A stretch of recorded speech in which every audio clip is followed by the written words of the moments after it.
of the stories today was inspired by our own personal interests and passions on social justice. We found that the actions of the person we chose were inspirational. Their actions have helped us move forward to creating a more just and sustainable world.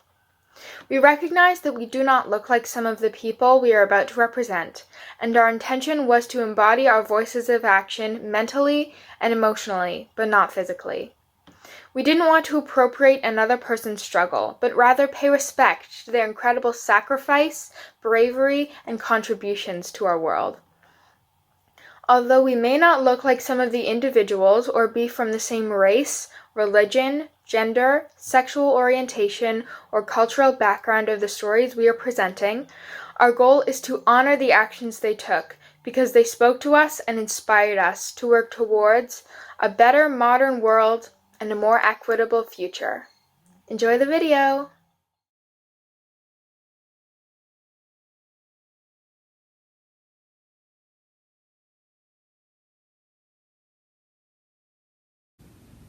If we were all equal, all of our voices would matter equally.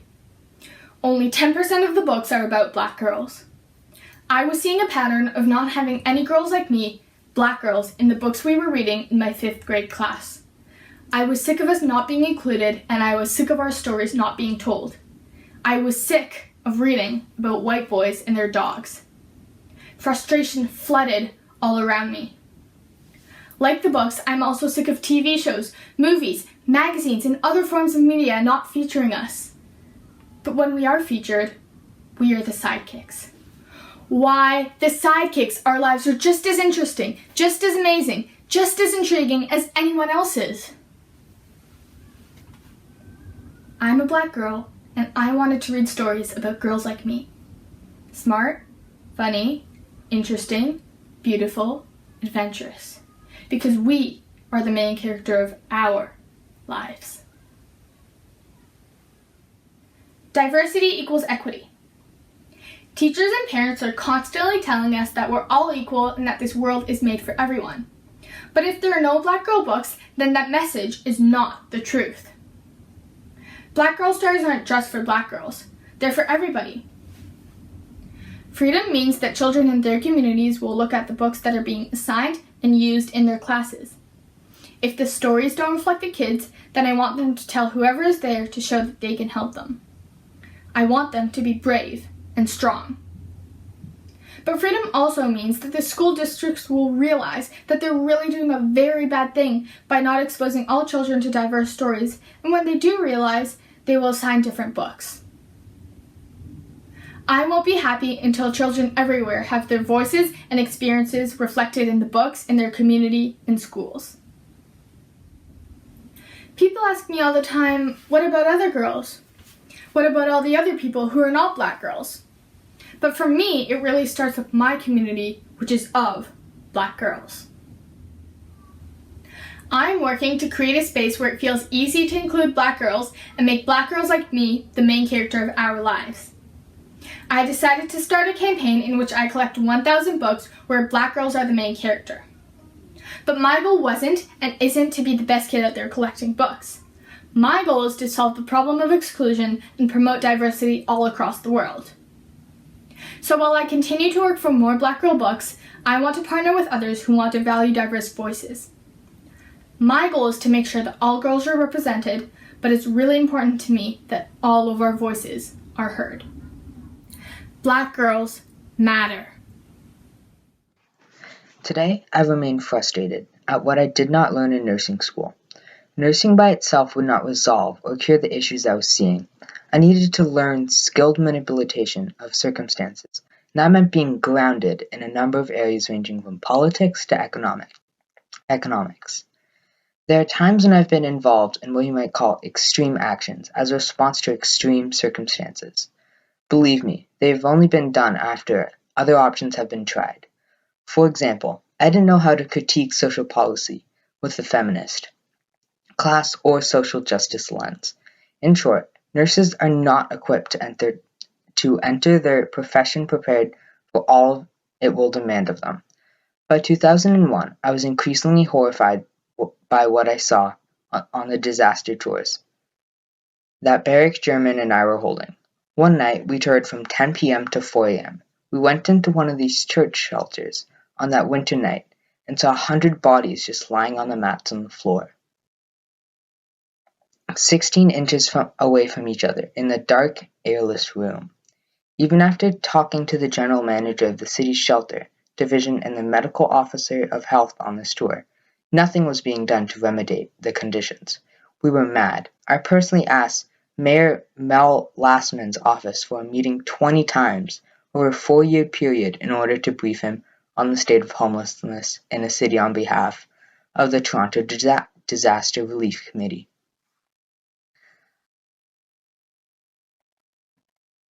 I asked the mayor in person. I asked him at his New Year's Day levee. I made requests in writing, and I even called and spoke with him once on a TV call-in show. On the TV show, he promised me a meeting and told me to call his office the next day, which I did. I never got a meeting. As a result, Mayor Lastmans received an unusual delivery. This delivery was in the form of a death. In 2000, a young woman only in her teens died in a wooded valley in Toronto. She burned to death in her outdoor encampment. Bob Rose, a friend and outreach worker, was emotional and outraged by her death, and he suggested we go to the location where she died, because it had been left in disarray. We planted flowers and cleaned up the site. We packaged the burnt remains of her sleeping bag and belongings and put the ashes in 3 boxes and tied them up with yellow police tape. In the spring of 2002, I returned from out of town to find out that filmmaker Shelley Sowell had captured those same sickening conditions on film. I was working with Shelley on the film Street Nurse, and when she was unable to obtain permission to get some film footage at a particularly shocking city-funded shelter, she fitted Dewey from Tent City with a hidden camera in his ball cap and sent him in. During the winter of 2017-18, we once again used photography and secret camera work to expose conditions in 2 winter respite sites that continued to allow inhumane conditions. In one case, toilets without doors opened onto the common sleeping and drop-in spaces.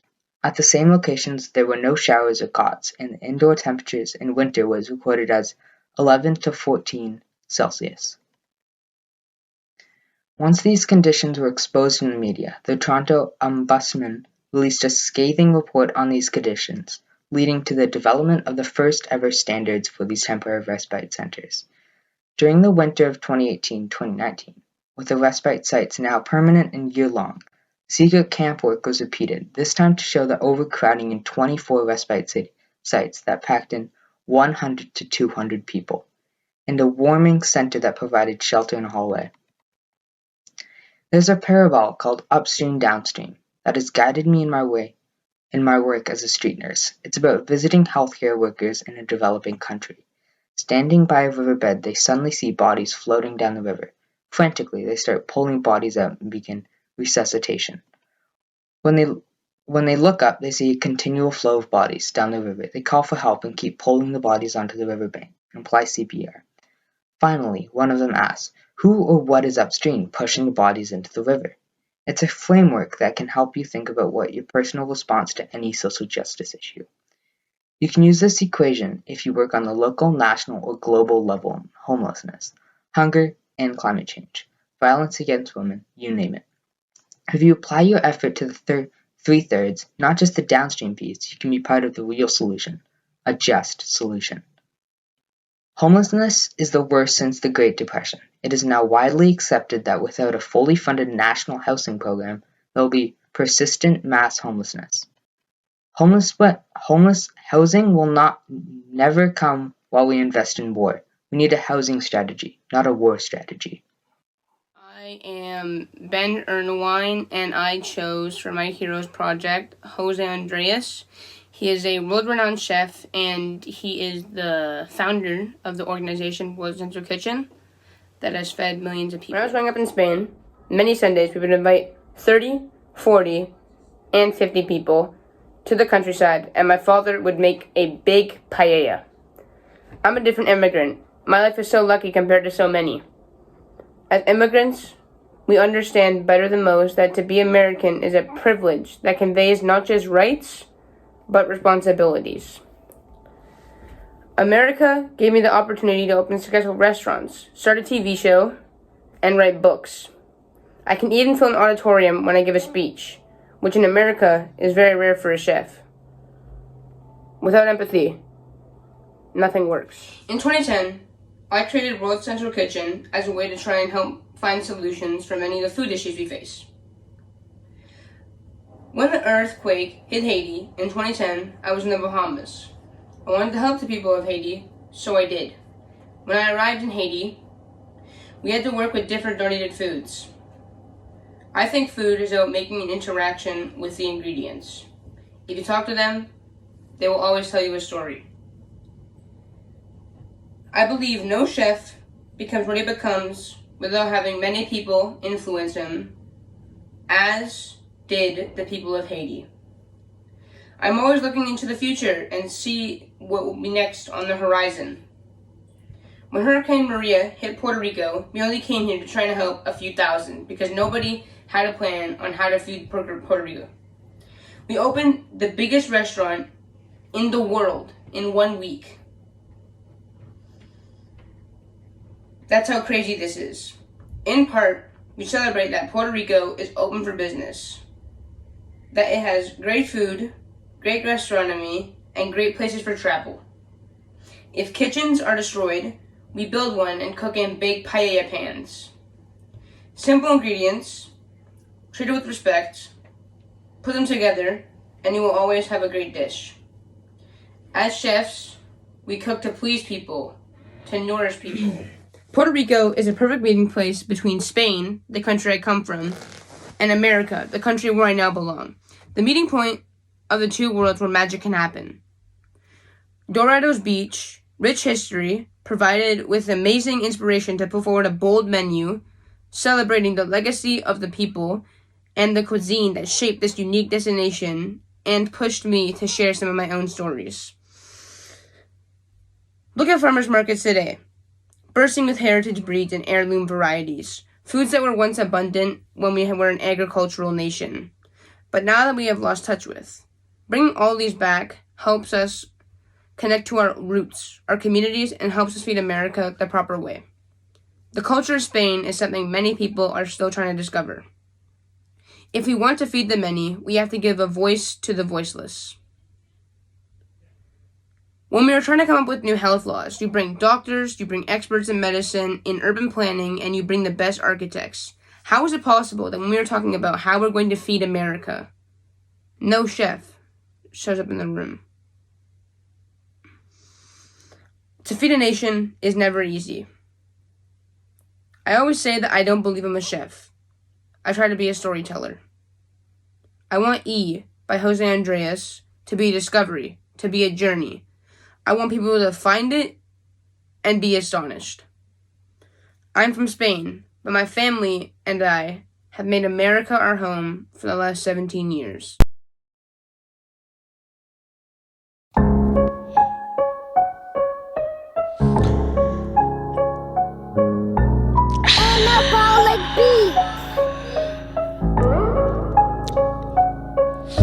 I'm rushing as fast as I physically can. I get into class, I start my exams. It's the end of the year and I got no plan. Think of playing some football with all my friends. I may be adopted, but this is my fam. They shape me up right into a man. I'll never be good, but I know I can. They all locked me up, but I broke through the band.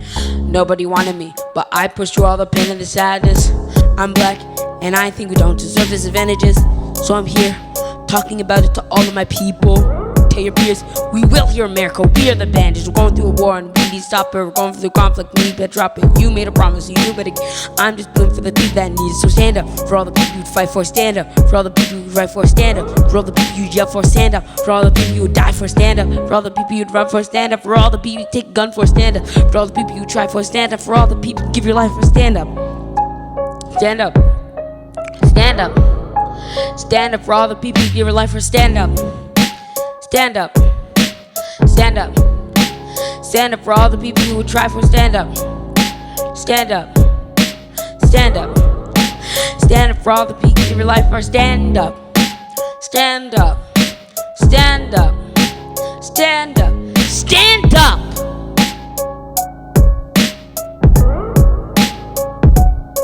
Stand up.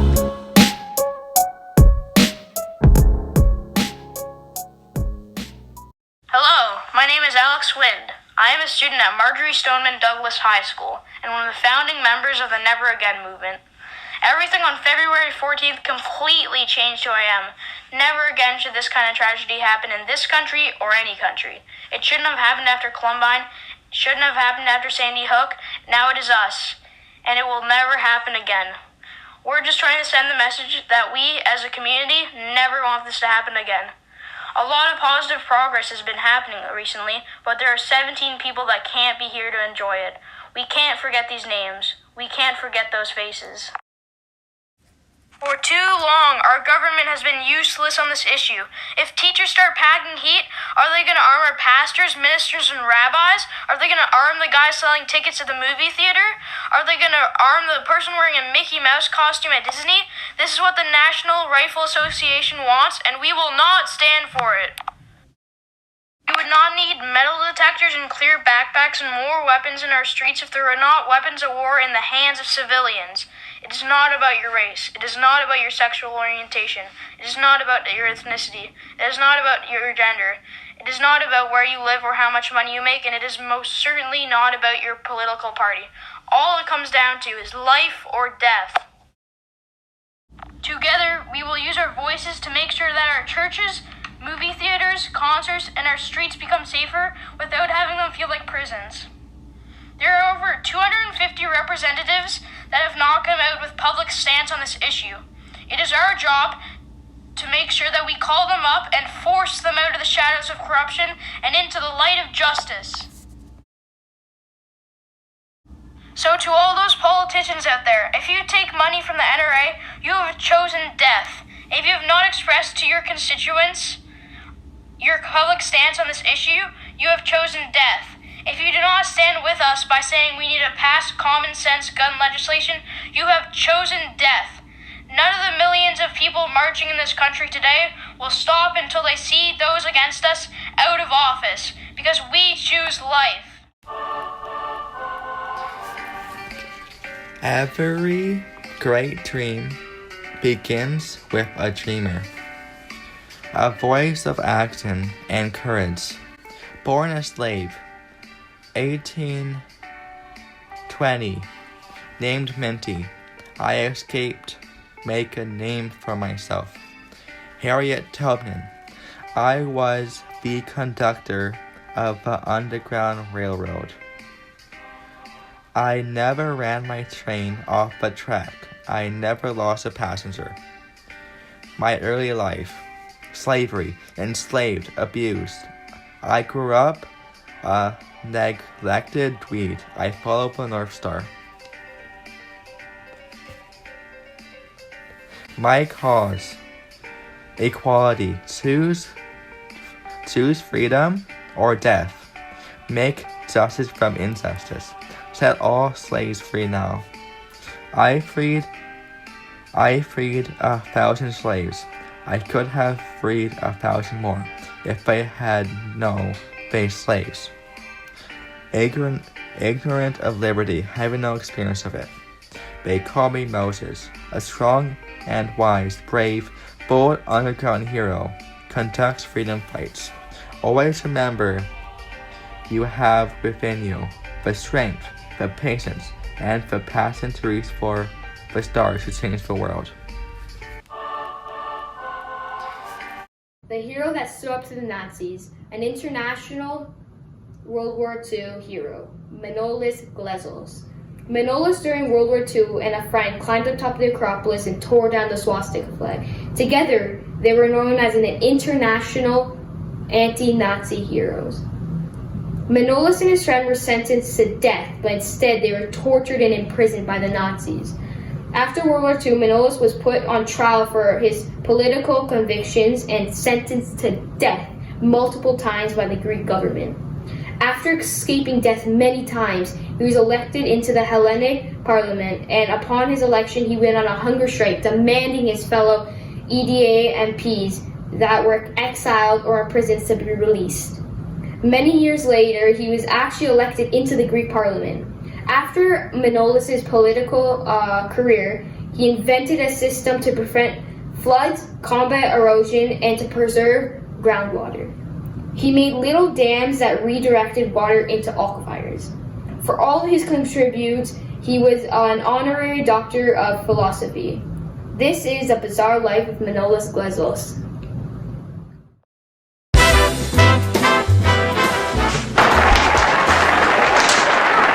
I know that I cannot change the entire world, but I've always believed that I can at least affect change in my world. I grew up in South Africa during apartheid. In America, you would force the removal of natives onto reservations, coupled with slavery, followed by segregation. Imagine if all three of those things were happening at the same time to the same group of people. That was apartheid.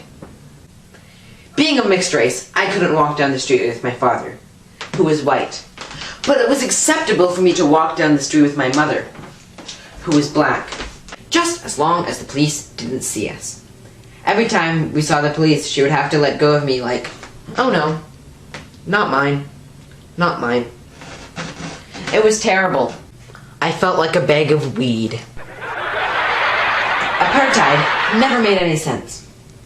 Chinese people were classified as black. Apartheid didn't know what to do with them, so the government just said, we'll call them black. It's simpler that way. Interestingly, at the same time, Japanese people were given the honorary white status. I always like to imagine a South African policeman who likely couldn't tell the difference between a Chinese and Japanese person. If he saw an Asian person sitting on a whites-only bench, what would he say? "Hey, get off that bench, you Chinaman!" "Excuse me, I'm Japanese." "Oh, sorry, I didn't mean to be racist. Have a lovely afternoon." As a kid, I understood that people were different colors. But in my head, white, black, and brown, we're all just different types of chocolate. Dad was white chocolate. Mom was dark chocolate. I was milk chocolate. But we were all just chocolate. But then, when recess came, and all the white kids I met that morning went in one direction, and all the black kids went in another, and I was left standing in the middle, totally confused. Were we going to meet up later on? I did not understand. I was 11, and it was like seeing my country for the first time. Growing up, I never had much money. We always wore second-hand clothes. All the other kids at school got brands like Nike's, Adidas. I never got a brand. One time, I asked my mom for Adidas sneakers. She came home with a knockoff brand, Abitas. "Mom, these are fake," I said. "I don't see the difference. There are 4 stripes instead of 3. Lucky you. You got an extra." Poverty wasn't the only thing affecting my home life. There was also abuse. Growing up in a home of abuse, you could struggle with the notion that you love a person you hate, or hate a person you love. My grandmother was the only one in my family who never hit me. "Because I don't know how to hit a white child," she used to say. "A black child, I understand. A black child you hit and they stay black. Whichever you hit, it turns blue, green, and yellow. I'm scared I'm going to break him. I don't want to kill a white person." And all the times I received beatings from my mom, I was never scared of her. The first time my stepfather, Abel, hit me, I felt something I had never felt before. I felt terror, because there was no purpose to it. My stepfather just kept getting worse. He had been berating one of his workers in the yard, and my mom had tried to get between them. So I picked up my brother's Andrew's bike and beat her with it. One Sunday morning, I was in bed. It was early in the morning, maybe like 9 or 10 o'clock. And the phone rang. It's my baby brother using my mom's phone. His name's Isaac. He's 9 years old. "Hello?" "Hello, Trevor!" "How are you?"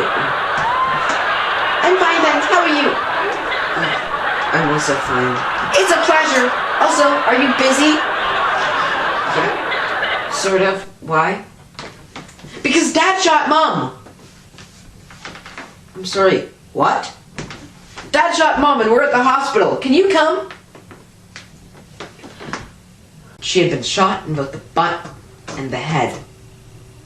But the most amazing thing happens. Turns out my mother wasn't hurt that badly. It was a miracle, really. The ass bullet didn't do that much damage because my family's gifted. The head bullet didn't hit anything vital, other than the head, obviously. But it went right through, and all it did was cut a piece of her nostril off. We were victims. Victims of apartheid, victims of abuse. When I moved to America, To become a comedian, the first thing I learned about money is it gives you choices. The richer you are, the more choices you have. That is the freedom of money. On the other hand, if this comedy thing doesn't work out, then I always have poverty to fall back on.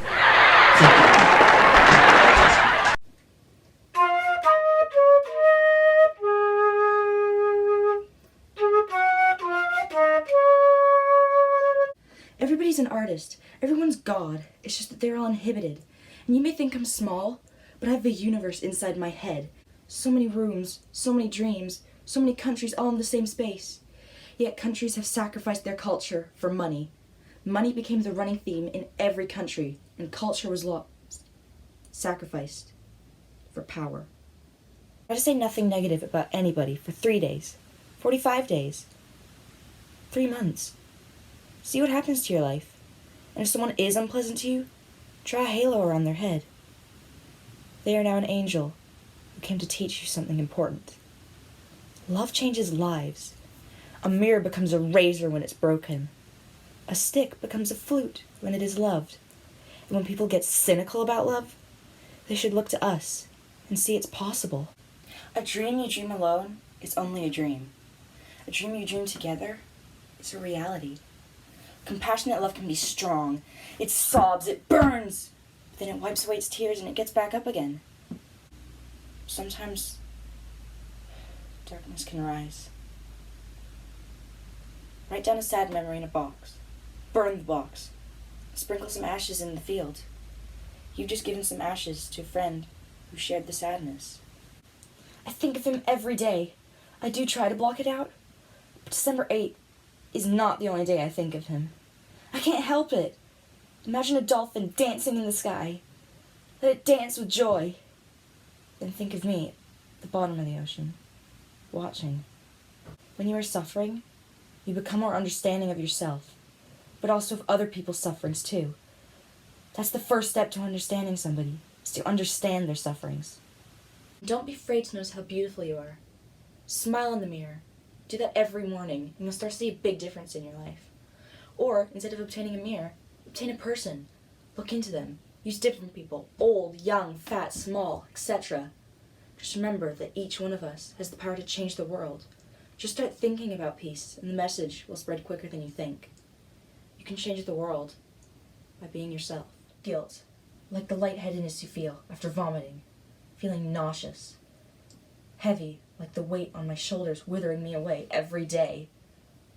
Guilt is a pain that twists your stomach into unbreakable knots, there forever, leaving scars on your body to burn your skin and eat your soul. I feel like I'm responsible for all of this. Yesterday feels like an eternity ago, and I wish it really was. What I would give to just be with him for one more day, one more hour, one more minute, one more second. Guilt. Screams of anger run through my house, cracking the walls. It rings in my head like the loudest spell sent straight from hell. It sounds like every bad thought I've ever had, springing to life, pinning me to the ground, trapping me. I can't breathe. It looks like the long road ahead, putting my foot on the pedal, trying to accelerate. But no matter how far I go, the end never comes. And the crash I hear when I take my hand off the wheel for 1 second, it lands on my tongue like the bitter aftertaste of the sweetest thing you've ever had.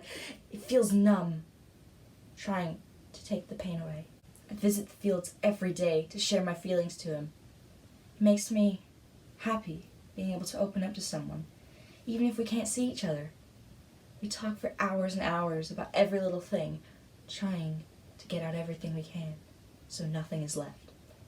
At the end, I go back to the empty room I call home. I stare at myself in the mirror, hunting to find the person I used to be.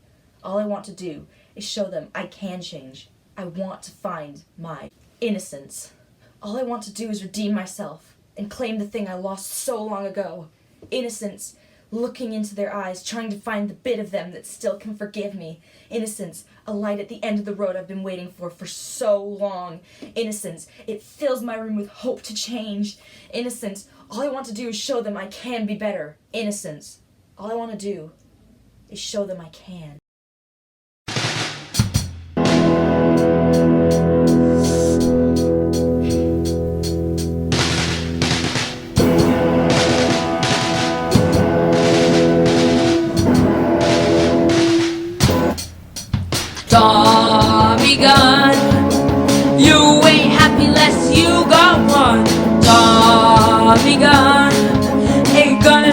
this up just for fun. Maybe he wants to die for the money. Maybe he wants to kill for his country. Whatever he wants, he's gonna get it. Tommy gun, you better strip it down for a customs run. Tommy gun, waiting at the airport till kingdoms come, and we can watch him make it on the 9 o'clock news. Standing there in Palestine, lighting up the fuse. Whatever you want, you're gonna get it. Tommy gun, Tommy gun.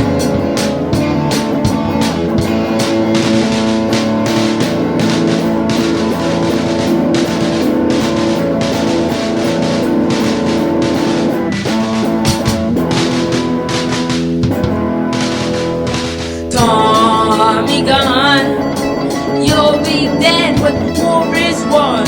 Tommy gun, but did you have to cut down everyone? I can see it's him be killed. A nation of destiny has got to be fulfilled. Whatever you want, you're gonna get it. Tommy gun, you can be a hero in an age of one. Tommy gun, I'm gonna name feature from Big Blood. I'm gonna get a jacket just like yours and support to your cause. Whatever you want, you're gonna get it. Alright.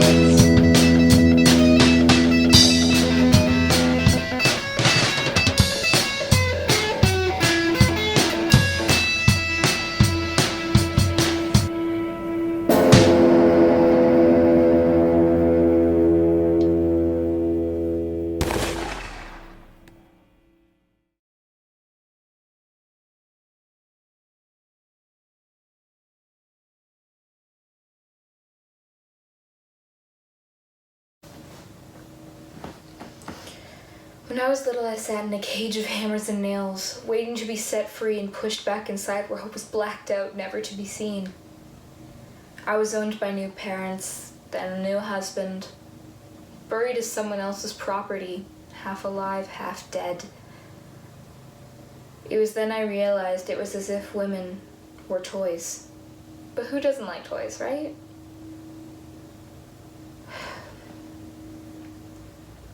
My husband didn't agree with any of my decisions, so why not become your own rule maker? I started a new world in the acting industry. Bam. After a while, I was everywhere. I'm famous. As much as I loved it, I was still not fully in control of myself. There were new people, not trying to own me. They were trying to own my talent, my dignity, and my soul. I had to restart again as my own boss. Now I am myself. Now I am myself. I lived as everyone else, but I faded out as me. That's me. Dear police, those men you took were innocent, 'cause loving isn't criminal. We are individuals, not animals, to throw around. Our hearts beat to the same sound as yours. And here you stand in our broken doors, splinters all across the floor. This is justice! You said, you swore. Is the responsibility of our safety not yours? You love to say we chose this fate, but you chose to discriminate. You abandoned love for hate simply because we aren't straight. So we protect our gates by rallying, but still the deaths are tallying. It's baffling the citizens you're supposed to be protecting are averting your face so you don't discover they're gay in fear of what you might do and what you will say. You snicker when we limp away. You're here to play, but this isn't a game when you're trying to take our life away, our rights away. What you don't see is we don't want to fight today. The violence is yours to claim, so I strike for all the pain you've caused. I strike because I am appalled. I strike for the ones who cannot, and I strike despite your violent taunts. I strike to find a ray of hope past the clouds you throw like stones. I strike for the power to recognize the world isn't only seen from your eyes. All we ask is freedom, the most basic human right, and it shouldn't take a bulletproof vest being assaulted in church or outside protests to get married to a person you love, despite gender orientation or the God up above that you claim won't claim us.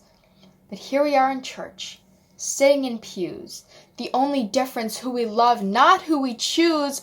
But I wouldn't change if I had the option to, and I couldn't change even if I wanted to, because who you love is part of what makes you you, and who you hate shows the bigoted truth.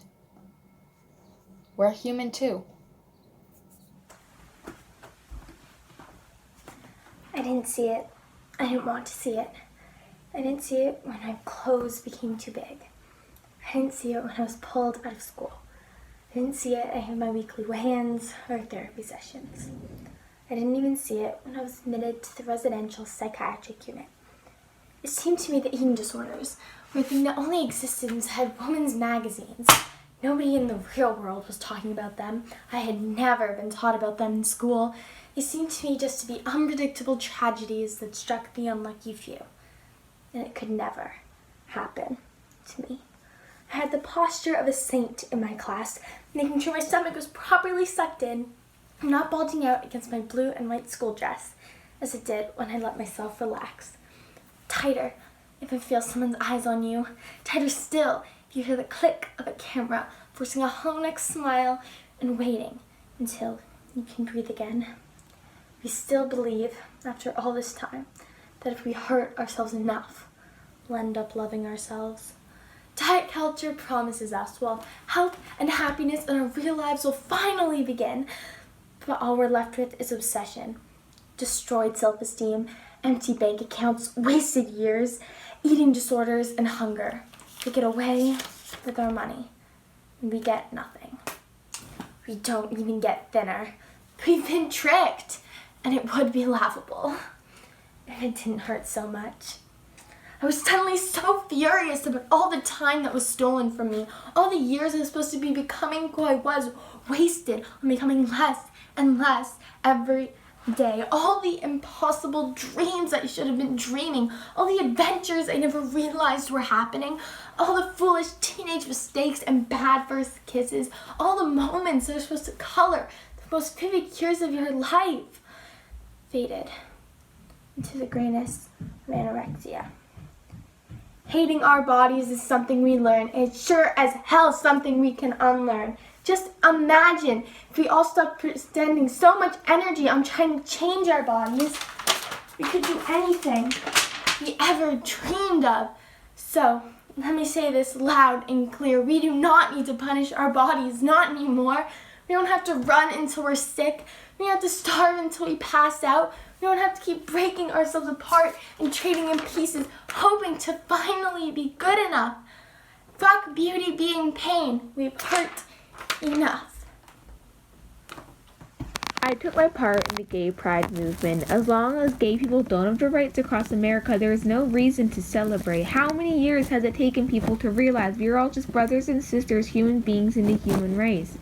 There'll be no pride for some of us unless there's liberty for all of us. I ask you why the first pride was a riot. I say I want my gay rights now, but people treat their dogs better than me. The police treat me like I'm the world's highest murderer. You see, I don't want to be serving hamburgers for the rest of my life. I want to be the world's biggest drag queen. I've never done drag seriously because I've never had the money to do drag seriously. As I say this, I've never had a job. I live off welfare. I have no intention to get a job until this country stops discriminating against homosexuals. I've been arrested about 1 million times, from New York to California to Florida. We never completely have our rights until we have all of our rights. I am Malala. I don't want to be thought of as the girl who was shot by the Taliban, but the girl who fought for education. And it seems to me that everyone knows that they will die one day. My feeling is that nobody can stop death. It doesn't matter if it comes from a talib or cancer. So I should be able to do whatever I want to. I have already seen death, and death is helping me to fight for my cause. Death does not want to kill me. That's why this is the cause to which I want to devote my life. Extremists have shown what scares them most. A girl with a book. If you want to end war, instead of sending guns, send books. Instead of tanks, send pens. And instead of soldiers, send teachers. I speak not for myself, but for those without voice. Because if you do not raise your voice, it is unlikely that anyone will hear you. And I tell my story not because it is unique, but because it is the story of so many other people. So let us pick up our books and our pens. They are our most powerful weapons. And I know that one child, one teacher, one book, and one pen can change the world, because education is education, and I want to make this world perfect. If one man can destroy everything, why can't one woman change it? I want to serve the people. So I will say, dear sisters and dear brothers, we've realized the importance of light only after we have seen darkness. And I hope that one day I will go back to Pakistan and build a university just like Harvard. The Taliban have killed for so many years, forcing out so many tears. Boom, bam, phew. That's all I hear when I go to school, or at least try to. All I want is to be able to learn something new, but it's as if you need to fight through a 1,000,000-year-old war to get to school. All I want is to learn something new, but if that's so hard, then I'll change it, and I'll make it, and I'll fight for it, because people deserve the right to education. So what's with my nation? Why do they make it so difficult for a girl to get some education? That's the question, but let's see where these actions take us, because I am Malala. And for those who don't know it, learn it if you can, because I will be the savior for female education in this nation and on this planet. I will be the woman with the plan, but we need to make change. We, because no human can work alone. I was a 19-year-old journalism student at Syracuse University, and since there was no women's running team there or anywhere else in the matter, I became unofficially training with the men's cross-country team. All you need is courage to put one foot in front of the other to believe in yourself. That's where I met 50-year-old Arnie. He'd been training the team for years. He was excited to see a woman come out the first, and so he took me under his training wing. Arnie told and retold famous stories of Boston until one night I snapped and said, "Oh, let's quit talking about the marathon and run the damn thing." Arnie insisted the distance was too long for a fragile woman to run. "No dame ever ran the Boston Marathon," he shouted. But then he added, "If any woman could do it, it'd be you. If you ran the distance in practice, I would be the first to take you to Boston." And so Arnie and I ran our 26-mile trial, and as we came to the home stretch, I suggested another 5 miles just to feel extra confident for Boston. There's an expression against even the most advanced runners that getting your shoes on is the hardest part of the workout. 2 weeks later, my boyfriend, a 235-pound All-American football player and nationally ranked hammer thrower known as Big Tom Miller, announced he was also going to run the marathon and didn't need to train, because if a girl can run a marathon, so can I. Then John Letter from the university cross-country team decided to run too. All in all, we had a pretty formidable crew to take on the marathon, and I learned talent is everywhere. It only needs the opportunity. On race day, at just about mile 4, became the honking of horns and someone shouting, "Get over, runners, move to your right." It was the press truck. Moments later, I heard the scraping noise of leather shoes coming up fast behind me, an alienating and alarming noise for runners. Huge man with bared teeth was set to pounce, and before I could react, he grabbed my shoulder, flung me back, screaming, "Get the hell out of my race and give me those numbers." Just as he tried to swipe down my front to get my numbers, a flash of orange flew past him and hit Jock with a crossbody block. It was Big Tom in the orange Syracuse sweatshirt. There was a thud and then a whoomph. Then all the adrenaline kicked in, and we ran like hell, flying past the press truck. Then I turned to Arnie and looked him in the eye. "Arnie, I'm not sure where you stand in this, but no matter what, I need to finish. So you do whatever you need to do, but no matter what, I'm finishing." Well, the first thing to do is slow down. Forget about the time, just finish. Then Tom blurted out, "You're getting me into all kinds of trouble." "What are you talking about, Tom?" I said. "I've hit an official and now I'm going to get you to the AAU." "I didn't hit the official, Tom. You did." And with that, Tom ripped off the numbers off the front of his shirt, threw them on the concrete, then said, "You're too slow to run anyway," and with that he took off into the runners in front. I could feel my anger dissipating as the miles went by. You can't run and stay mad. The distance, as it always does, gave me time to think. Jock Semple didn't take me seriously, and that's why he attacked me. I wonder why other women didn't run, thinking they just didn't get it. Wait a minute, maybe they believed those old myths like running ruins or reproductive organs and didn't know any better because they never had a chance to prove themselves. You could always tell who the strong women are. They're the ones you see lifting each other up instead of tearing each other down. My folks in Arden had given me that chance, and it dawned on me I was not special after all, just lucky. My thinking rolled on. The reason there were no inter-college sports for women at big universities, no scholarships, no prize money, or any races longer than 800 meters, is because women didn't have the chance to prove they wanted those things. If they could just feel the accomplishment, the situation would change. And I felt responsible to create those opportunities. I also felt like I made a big discovery. In fact, I had. Someone from the sideline shouted, 1 mile to go. The lawn stretched down to the front of the parental building on the street with its line painted finish. We were going to do it. Nobody had arrested us. Nobody had misdirected us. We were going to do it. We were going to finish. Triumph over adversity. That's what the marathon's all about. Nothing in life could triumph after that. In 1967, the Boston Marathon was on April 19th, Patriots Day in the state of Massachusetts. Part of what made the marathon so special to me was the historical importance. I had no idea I was going to become part of history. I was just a girl who wanted to run her first marathon. There's never been a point in my life when I wasn't scared about climate change. This is why my generation is giving up our youth, our schooling, our fun, our freedom, so that you can see next year. When this is over, you may have to keep giving something up so that we can see next century. Every time I speak about climate change to very young audiences, I am angered by the fact that the climate crisis is something these kids have to grow up with. Leaders have failed their kids. I am fighting climate change, but it never feels like enough. This all goes back to how climate change is the grand combination of all the consequences of these systems of oppression: colonialism, patriarchy, racism, and capitalism.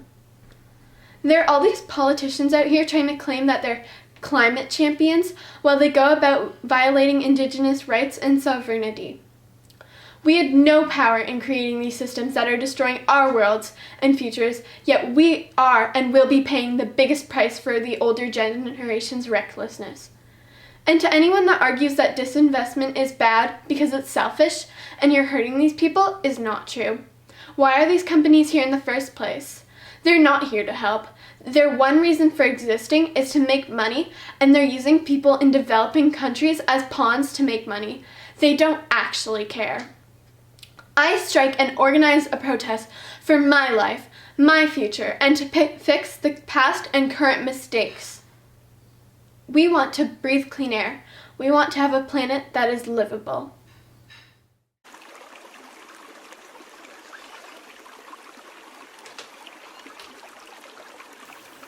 The gunmen wake up, like beavers each day, to cut all the trees and drive us away.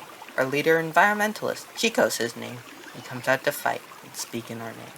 He only wishes to speak and never to harm. He comes out to change the gunmen's minds and hearts. The people believe he'll save them apart, but Chico knows he needs all their part. They devise a plan to make a reserve so they can use the trees without getting hurt. Chico knows it'll take a long time, but he has to try and stop all the bad guys. We hear the sounds of the chainsaws as we walk. To save the trees, that is what we must stop. We stand in a line in front of the trees. Everyone stops. We speak out and plead.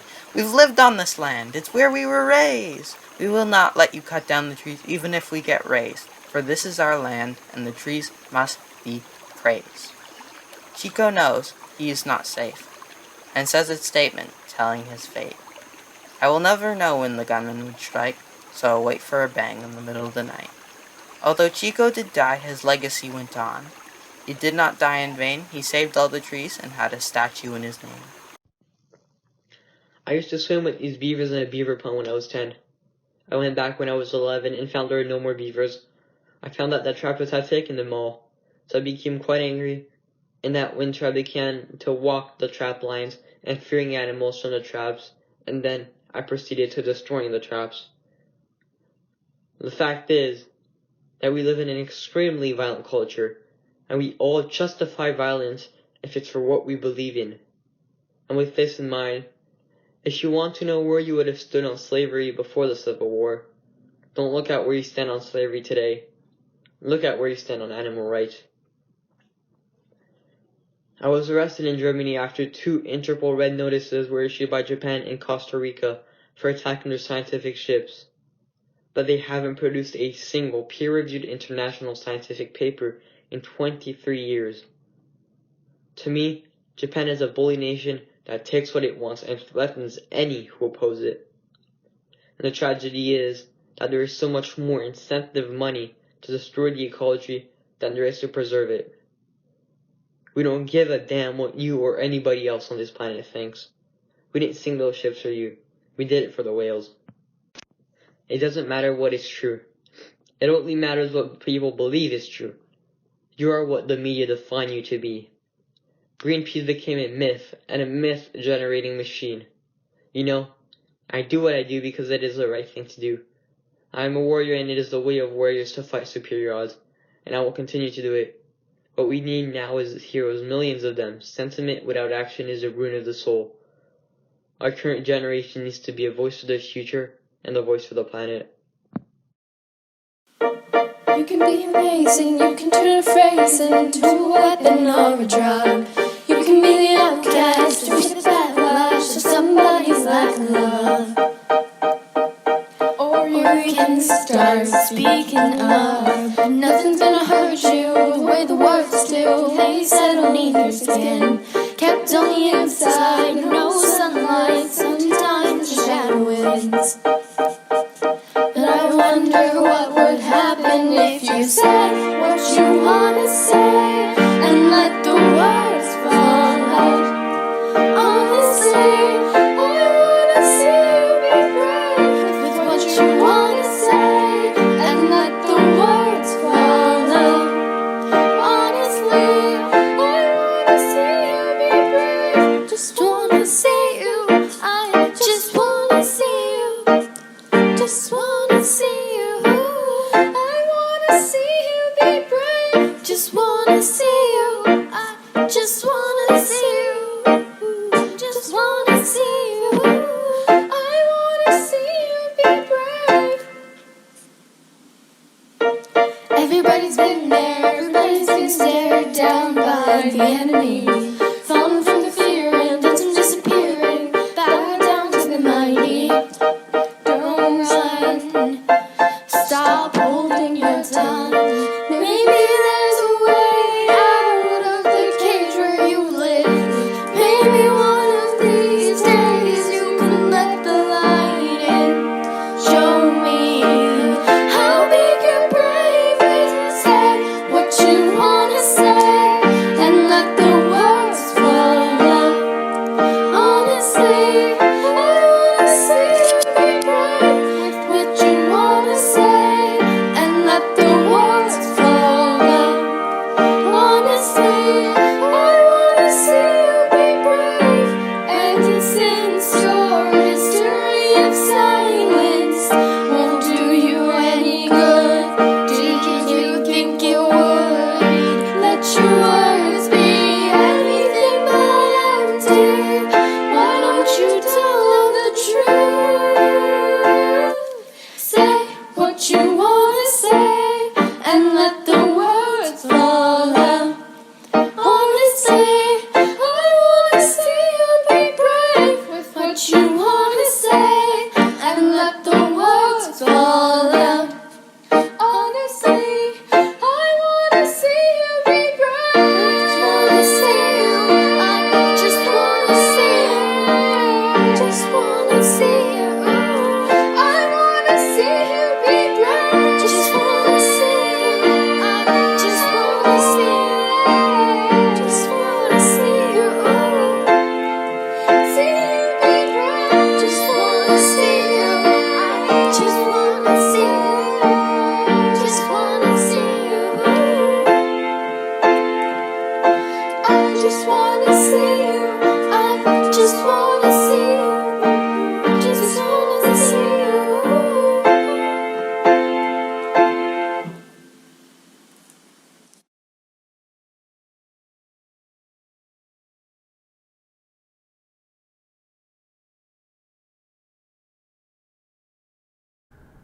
Hello, I'm Nikola Tesla.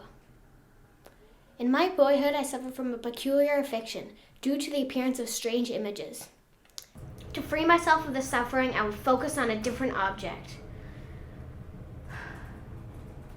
I felt a pleasure I've never felt before, the act of doing as I willed. I must thank my mother for the little inventiveness I've had, for she helped me imagine. What an extent imagination played on my life. My lonely, lonely life. But no, be alone. That is the key. That is where all great ideas are born. Ideas. Yes, ideas. I first created the indirect current machine in my mind. The flow, the run, the changing shapes. All people everywhere should have energy. All people everywhere should have energy. The progressive development of man is vitally dependent on inventions. And I now know that doesn't matter who comes up with the ideas. Yes. I don't care that they stole my inventions. I care that they have none of their own. Race, nations, all come and pass. But man will always prevail. Sometimes I would question things. It would infuriate my parents that I just wouldn't believe them when they said something, because I'd ask them why. And then I'd consider whether that response made sense, given everything else I knew. I also read a lot of comic books growing up, and I think that might have influenced me just as much. I mean, they are always trying to save the world with their underpants on the outside or in these skin-tight iron suits, which is pretty strange when you think about it. But they are trying to save the world. I should not have judged them. I think my biggest mistake is probably weighing too much on someone's talent and not someone's personality. I think it matters whether someone has a good heart. This carried me to when I was in college. I wanted to be involved in things that would change the world. Saving the world means change. Some people don't like it, but you need to embrace change if the alternative is disaster. Currently, we're running the most dangerous experiment in history right now, which is to see how much carbon dioxide our atmosphere can take before an environmental catastrophe. That's why I'm an entrepreneur. I always have optimism, but I'm realistic. It was not with the expectation of great success that I started SpaceX or Tesla. It's just that I thought they were important enough to do anyways. It's funny, not everyone loves humanity, either explicitly or implicitly. Some people seem to think that humans are a blight on the Earth's surface, and they say things like, "Nature is so wonderful. Things are always better in the countryside where there are no people around." But they imply that humanity and civilization are bad, and the Earth is less good in their absence. But I'm not in that school. I think we have a duty to maintain the light of consciousness, to make sure that it continues into the future. Global warming threatens that. Burning oil is like taking your furniture from your house and setting it on fire for heat. We need to become eco-friendly. People think of Tesla as just an electric car company, but the whole purpose of Tesla was to accelerate the advent of sustainable energy.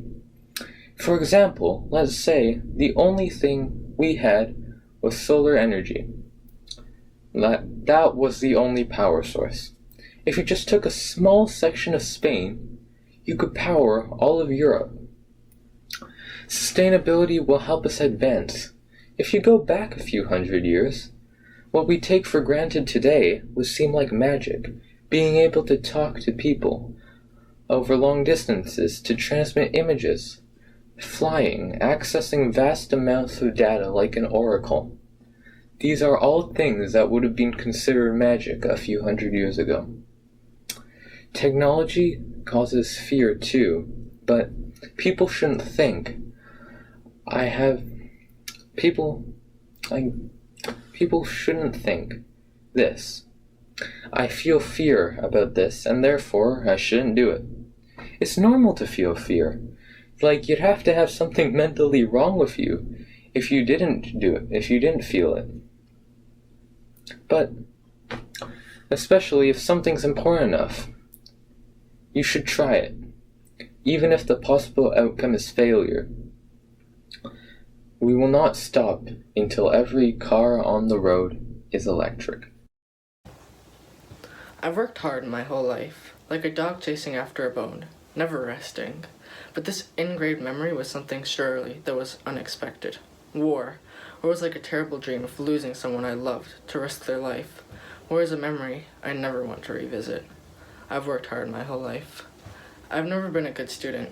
Subjects like math and science never satisfied me. I hated them as much as a cat hates water. There was one subject, however, that made me feel like I was living in a world of pillows.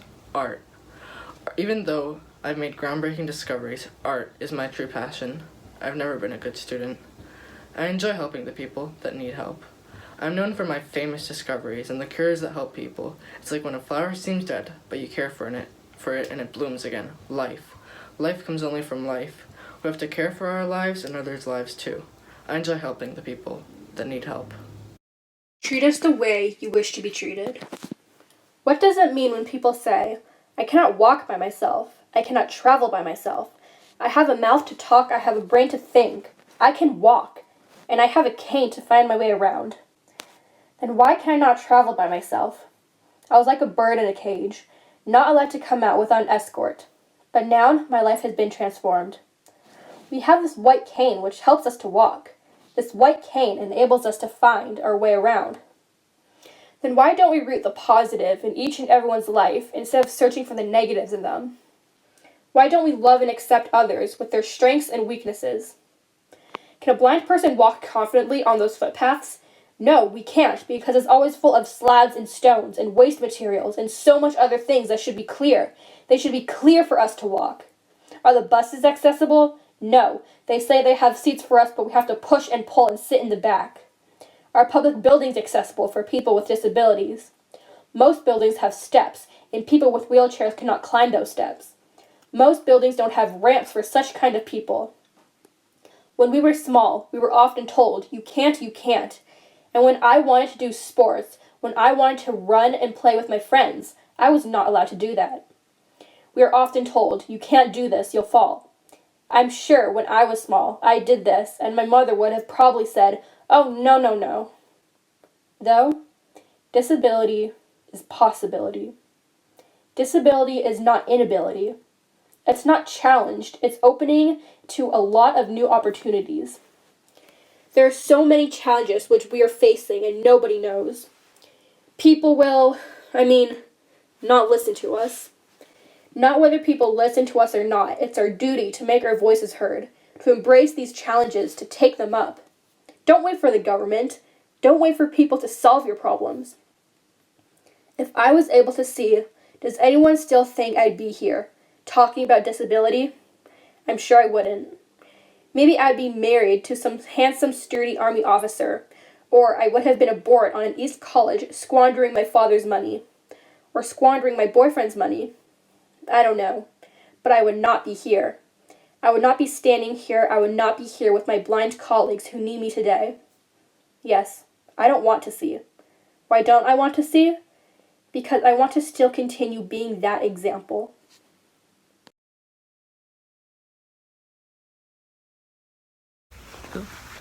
At the bottom of the mountain I lay, I've given my all with many mistakes.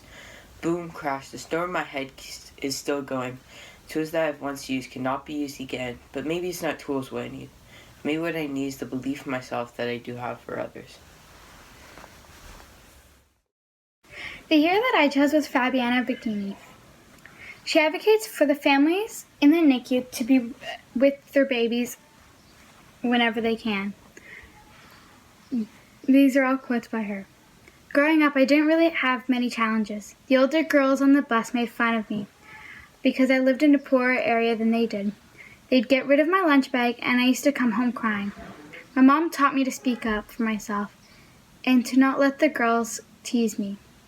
Today it's called bullying. Back then, they didn't do anything about it. My challenges in life started when I tried to get pregnant.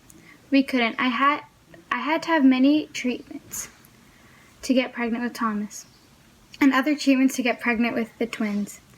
The challenges in the NICU were many, but the biggest one is in the unknown. Gabriel was very sick for a long time. We didn't know if he was going to make it. It was a journey full of ups and downs. When Gabriel was in the hospital, I didn't think he was going to survive. And when I was there, all the nurses and doctors really helped me to stay together and stay positive. For all the support that they gave us, I had a lot of gratitude for the nurses and all the doctors. I promised myself that I was going to give back to the hospital. A year later, I started volunteering at Mount Sinai. I was the mom providing peer support. And then later we started the baskets. I helped create programs for the families and groups in the communities. Then I got to know the Canadian Prematurity Foundation. I was invited to become a board member. I served in the board for a year. After a year, I was invited to become the executive director. And then I took over the foundation. It's been a year and a half now. I came from a place of feeling grateful of the care we received. I run an organization.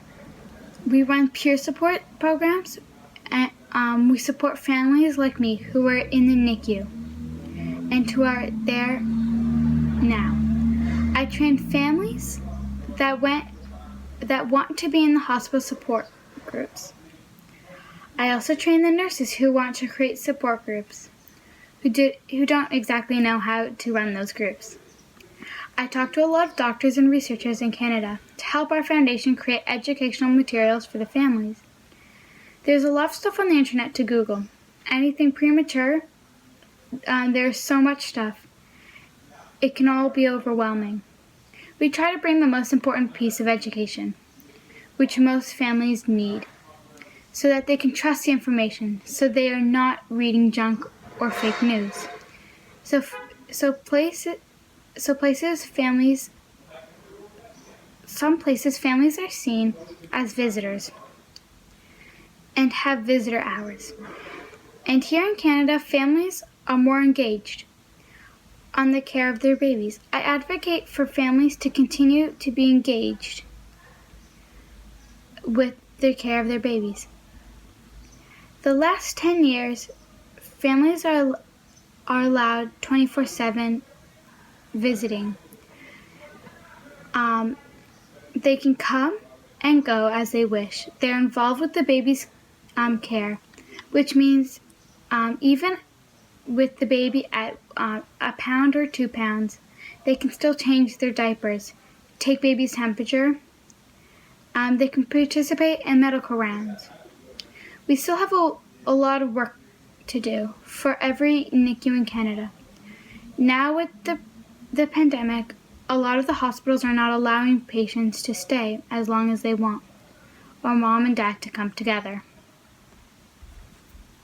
So that's what she does. She helps advocate for the families in the NICU, and she helps create systems in the hospital that allows all family members to be helping with the baby's care, so that they don't feel like they don't know what's going on with their baby. I am luckier than most. I grew up with all the opportunities I could ever dream of. I love being on my bike and feeling free. I also love pushing myself and trying to go further every time. I was just figuring out what I should be doing, what I was good at, and then I had my accident. Obviously it was tough what happened, but I knew I was in a better situation than the guy who hit me. I knew in the back of my mind that he was going to need more help than even I would. The biggest thing is my mental toughness in my recovery, and that's one of the biggest things in hockey too. Mental toughness is a huge part of the game. It's definitely been frustrating, hard, and slow, but it's taught me a lot. Learning how to ask for help is probably the biggest positive for me, along with being aware of my support system. If people with my type of disability succeeds, it's generally based on two things. So their support system and the opportunities to which they've access. My injury comes with a relatively challenging lifestyle, but there have been countless positives that have also come with. I've learned about my family, friends, and most importantly, I've learned about myself. Being mentally tough is exactly what is helping me in my recovery. You've got to be able to pick yourself up when you're down. True toughness is pushing yourself to be vulnerable, committing yourself to doing the right thing, and using situations to go. Keep a positive spin on things and realize it always gets better. Dwell on the positive. One thing I noticed after my injury was the first time you do a certain thing or see a certain people after a big change. Getting the first of the way can be a bit hard, but once you do it makes things so much easier. Your support system has you through the first. That was kind of tough at the time, but now I know what I should be doing. I just need a little work figuring out how I'm going to do it. Determination will get me there. I like having a goal to work towards. Remains grounded in the same values as before. I still identify as an athlete and someone who is extremely competitive and compassionate. Rugby helped me get my athletic identity back, especially when I'm down, when I have bad days, and when I think about people that are inspired by me, especially people that don't even know me. To me, that is more motivating than anything. It can be therapeutic to hear someone else's trauma and story that has gone through a similar trauma. There are a lot of bad days that are hard, but at the end of the day, I have a pretty awesome support system. I get to connect with inpatients and serve as part of their support system. If the current reflection helps even one person suffering from a traumatic experience, I will deem it a success. I also hope it will better allow able-bodied people to connect and relate to individuals living with a spinal cord injury or disability in general. I always appreciate it when people are interested in learning more about disability.